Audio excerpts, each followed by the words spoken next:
Saya melepaskan diri dulu dari keberadaan saya sebagai kader partai yang memberikan dukungan kepada Anies. Saya akan bicara lebih pada status saya sebagai penganut Kristiani.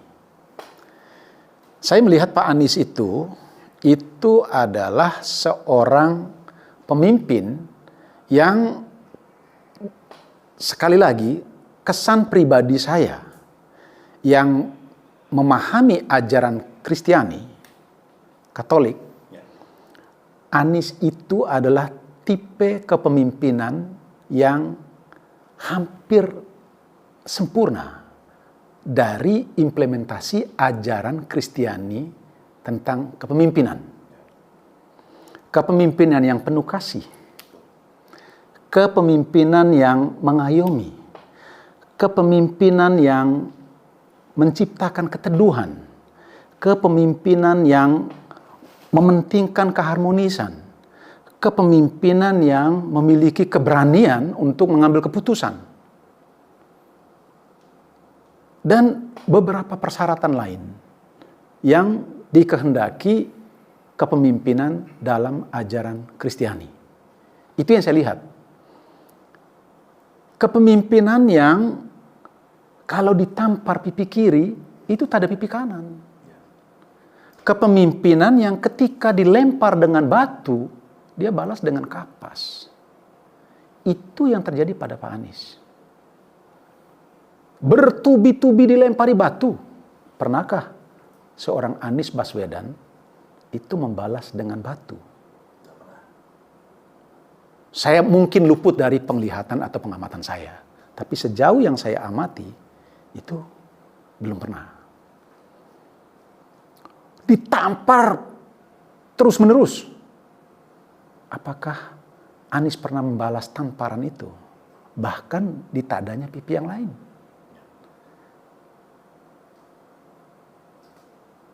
Selama 5 tahun memimpin Jakarta, adakah kata-kata kasar? Adakah sikap-sikap yang arogan yang ditunjukkan sebagai seorang gubernur terhadap bawahannya ketika menemukan ada kekeliruan, ada kesalahan, ada kekurangan dari bawahannya? Tidak. Itu yang saya lihat. Itu yang membuat saya tanpa harus berpikir yang aneh-aneh, saya memutuskan untuk ini orang benar yang bukan sekedar patut didukung tetapi wajib didukung. Karena Indonesia membutuhkan tipe kepemimpinan yang saya sebutkan tadi itu. Tipe kepemimpinan Kristiani. Bangsa yang majemuk itu butuh pemimpin yang mengayomi. Yang menciptakan suasana teduh supaya yang majemuk tadi itu berada di dalam satu kesatuan untuk membangun bangsa ini.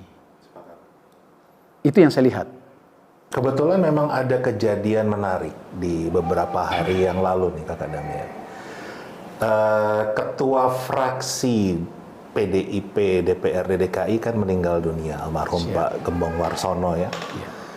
Dan kalau dilihat dari posisi politik kan dari 5 tahun yang lalu selalu berseberangan kan.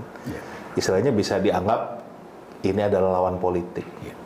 Tapi beliau meninggal dunia di tengah kesibukan Pak Anies keliling kemana-mana, hadir ke pemakaman beliau, bahkan memimpin doa. Jadi beliau nggak pernah melihat orang lain itu sebagai musuh.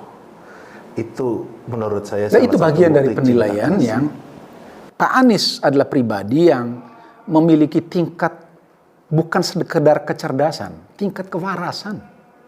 Hanya orang waras yang bisa membedakan mana urusan pribadi, mana urusan privat, dan mana urusan publik. Ya kan? Saya boleh berantem secara politik dengan lawan politik dari kubu yang lain.